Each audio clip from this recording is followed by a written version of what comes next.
Bienvenue dans ce nouvel épisode de Paroles d'affranchi, le podcast dédié à la liberté. Moi c'est Quentin. Sur ce podcast, je vous parle de simplicité, d'autonomie et de résilience financière.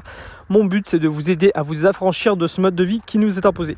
Alors aujourd'hui, petite FAQ tranquille. Je suis en train de me faire une balade à pied et je vais en profiter pour vous enregistrer cet épisode. Donc j'espère que la qualité de son sera au rendez-vous. J'aimerais bien vous faire un petit épisode comme ça une fois par semaine de FAQ pour répondre un peu à vos questions. Aujourd'hui, je vais répondre à la question comment on fait pour s'affranchir quand on a une cinquantaine d'années, comment s'occuper quand on passe sa vie sous une tente quand il pleut, et puis on va parler aussi de projets d'autonomie, 100% autonomie en alimentation, de gros projets autonomie comme ça, est-ce que c'est viable ou non? Alors première question, c'est Chantal qui m'a demandé comment faire pour s'affranchir quand on a 40, 50 ans et qu'on veut tendre un mode de vie un peu comme je partage sur ma chaîne YouTube. Alors ce qu'il faut déjà se mettre d'accord, c'est vers quoi on tend. Moi s'affranchir, je dis souvent, le but c'est de moins dépendre de l'argent, pour moins dépendre d'un travail, pour retrouver sa liberté. Moi ce que j'essaye de faire, c'est dépendre le moins possible de l'argent, pour dépendre le moins possible d'un patron et d'avoir plus de temps pour vivre, passer moins de temps à travailler et consommer. Et c'est vrai que en fait, plus on commence jeune, je pense, plus ça va être simple. Parce que quand on arrive à 40-50 ans déjà, et que toute sa vie, on a eu un certain niveau de confort, toute sa vie, on a suivi les règles du jeu et qu'on a essayé de gagner de plus en plus d'argent et augmenter de plus en plus son confort et avoir une maison peut-être de plus en plus grosse, une voiture de plus en plus belle et tout ça, tout ce confort matériel, c'est compliqué de revenir en arrière d'un coup. Alors que si on commence très jeune et qu'on comprend que en fait on veut maintenir un mode de vie simple toute sa vie, c'est clair qu'au moins quand on arrive à 40-50 ans, on a conservé un mode de vie plus simple, donc c'est plus simple. Ça fait beaucoup de fois simple. Ensuite, niveau autonomie, c'est clair que plus on commence tôt à investir dans son autonomie, plus c'est simple, parce que l'autonomie, il y a un peu des intérêts composés comme en bourse. Moi, c'est une image que j'aime bien, parce qu'en fait, quand on investit dans son autonomie, on va dépendre moins de l'argent, donc on aura plus d'argent à la fin du mois à réinvestir dans son autonomie, et c'est un cercle vertueux. Donc plus on va commencer tôt, plus ça va être facile avec le temps d'atteindre un certain niveau d'autonomie. Donc ça, c'est clair que ça peut être compliqué quand on arrive à 40-50 ans, qu'on a un gros niveau de confort, qu'on n'est pas du tout autonome, et si en plus de ça on a un revenu qui ne nous permet pas du tout de commencer à investir dans son autonomie, qui ne nous permet pas de commencer à moins travailler, ça peut être compliqué. Moi, ce que je pense en tout cas, c'est que l'un des plus gros levier en termes de rapidité pour changer de mode de vie, c'est la simplicité. Moi, il y a quelques années, je travaillais dans le Beaujolais à plein temps pour dans un domaine viticole.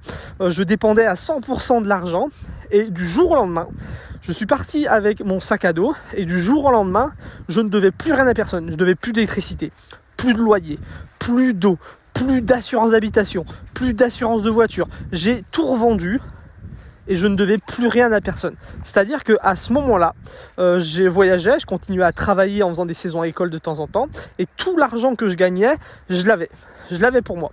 Donc ça montre que du jour au lendemain, on peut avoir un énorme levier, parce que quand tu fais ce choix-là, par exemple le choix de tout quitter et de partir vivre dans un camping-car pendant quelques années, tu reviens à un mode de vie extrêmement simple. Ça te permet du coup d'avoir beaucoup plus d'argent à la fin du mois, à réinvestir dans ton autonomie, à placer pour acheter une petite maison, ce genre de choses. J'espère que je me suis bien fait comprendre, mais je pense que plus on commence tard, plus il va falloir prendre une décision radicale. Donc soit une décision radicale niveau simplicité, de réduire un maximum son niveau de vie. Ça peut être compliqué, je dis pas que c'est facile. Moi je sais que quand je suis parti en sac à dos, c'était un choix de vie radical, mais j'étais jeune. Je ne dis pas que quand on a 40-50 ans, c'est facile de revendre sa voiture pour acheter une petite voiture, revendre sa maison pour acheter plus petit. Mais après, il faut voir à quel mode de vie on veut tendre. Est-ce qu'on veut tendre à un mode de vie plus simple? Donc si c'est oui, autant commencer aujourd'hui. Après, on peut faire un choix aussi radical niveau autonomie, se dire je vais tout miser sur l'autonomie, je revends ma maison, je vais acheter une maison par exemple beaucoup plus petite, mais au moins je ne paierai plus du tout de loyer. Mais il faut faire des choix radical. En tout cas, moi je pense que c'est jamais trop tard pour commencer à s'intéresser à la simplicité, pour commencer à s'intéresser à l'autonomie et pour commencer à s'intéresser à la résilience financière. C'est jamais trop tard et dans tous les cas, ça peut que améliorer son mode de vie. Maintenant, je voudrais répondre à Arnaud qui me demandait qu'est-ce que je pense des gros projets d'autonomie où en fin de compte il faut passer tout son temps pour se nourrir, pour être autonome. Du coup, ça va demander énormément de travail au quotidien. Alors moi, je me considère ni comme un méga minimaliste. Je me considère pas non plus comme un méga autonomiste et je me considère pas non plus pour un grand entrepreneur. Moi, ce que j'ai expérimenté, j'ai déjà été à la rencontre de petites sociétés autonomes, de villages autonomes, de petites sociétés comme ça, hippies et tout. Et ce que je me suis aperçu, c'est que le mode de vie extra simple, extrêmement, où vraiment on essaye d'être un maximum en dehors du système, ce mode de vie-là me plaît pas trop. Moi, il y a certaines choses de notre civilisation qui me plaisent. Je ne mets pas la croix sur tout. J'ai déjà aussi été à la rencontre de personnes qui s'intéressent de près à l'autonomie, à l'autosuffisance. Dans les Cévennes, j'ai rencontré des personnes qui vivaient presque 100% d'autosuffisance. La seule chose qu'ils ne produisaient pas, c'était le gasoil. Le mec faisait même son propre PQ, il produisait tout lui-même. Et je sais aussi ce que ça implique, parce que moi j'ai grandi à la campagne, mes parents étaient viticulteurs, on avait une micro-ferme, mon père a toujours jardiné, on avait un potager, on avait une basse-cour, on faisait notre bois, on avait l'eau d'un château d'eau. Enfin, je sais ce que c'est que l'autonomie. On n'était pas du tout 100% autonome, mais je sais ce que c'est que déjà avoir un potager, une basse-cour et tout. Et moi pareil, je ne me vois pas non plus avoir un modèle de vie où je dépende à 100%. Toutes mes ressources dépendent à 100% de moi. Je pense que c'est bien d'avoir un certain niveau d'autonomie et de simplicité qui te permettent par exemple, au lieu de dépendre de 2-3 000 euros par mois, de dépendre de 500-600 euros par mois. Et ensuite, ces 500-600 euros, de les gagner d'une façon qui soit agréable, que tu aimes bien faire, qui ne te demande pas de travailler à plein temps, et quelque chose que tu te sens, dans lequel tu te sens utile. Et je pense que gagner 1200, 1500, 3000, 4000 euros par mois, que ça nous prenne pas trop de temps, que ça soit pas trop compliqué et qu'on se sente utile, c'est compliqué à faire. Par contre, gagner 4, 5, 600 euros par mois de cette façon, je pense que c'est possible. Donc, pour répondre à la question d'Arnaud, tout ce qui est gros projet d'autosuffisance, moi, c'est pas mon trip. C'est quelque chose qui me plaît, c'est quelque chose qui m'intéresse, c'est quelque chose que j'aimerais expérimenter, mais c'est pas ça que je vise et c'est pas ça que j'ai envie de partager.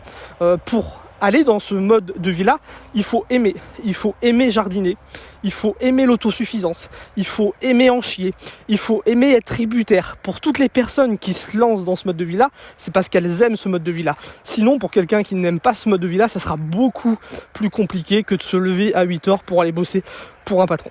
Donc voilà un petit peu, Arnaud, ce que j'en ai à dire. Moi, si tu l'auras compris, c'est un petit peu de simplicité, un petit peu d'autonomie, un petit peu de liberté financière et beaucoup de liberté. C'est ça qui m'intéresse. Et pour répondre à la dernière question qui m'a été posée, comment s'occuper quand on vit dans une tente et qu'il pleut dehors? Alors, ce qu'il faut savoir, c'est que moi, j'ai passé plus de 3 ans de ma vie en tout à voyager en sac à dos et à vivre en tente. Pendant ces 3 années-là, 90% des nuits, je les passais en tente. On va dire que 9% des nuits, je les passais chez l'habitant et 1% des nuits, je les ai passées à l'hôtel. Mais 90% du temps, j'étais dans une tente. Donc, c'est clair que on peut se dire, mais comment tu fais quand il pleut? Alors, soit j'ai beaucoup de chance, ou soit c'était parce que j'avais une bonne organisation, mais j'ai très peu eu de pluie. En fin de compte, nous, ce qu'on a toujours fait, c'est que l'été, l'automne, printemps, été, automne, on restait dans des pays comme la France, l'Italie et tout, parce qu'en fin de compte, il fait bon vivre à cette époque, et puis il n'y a pas tant de pluie que ça. Et l'hiver, par contre, on descendait dans le sud. On a été au Sénégal, on a été au Maroc, on a été en Espagne, on est allé en Corse. Donc on suivait le rythme des saisons, ce qui fait que on a eu très très peu de temps de vie en tente quand il pleuvait. Et puis d'après mes souvenirs, parce que ça remonte à déjà à peu près 4 ans, mais quand il pleuvait, il y a toujours quelqu'un qui était prêt à nous héberger. On faisait pitié, donc les gens nous disaient d'aller dormir chez eux et nous laissaient vivre chez eux le temps que la météo revienne à sa normale. Et franchement, il faut pas trop se prendre la tête par rapport au temps. Ça peut faire peur, la pluie, les tempêtes, l'orage. Ça nous est déjà arrivé de nous retrouver dans une tempête sous la tente. Et c'est clair que ça peut faire peur, mais c'est très très rare. Il ne faut pas se bloquer juste à côté de ça.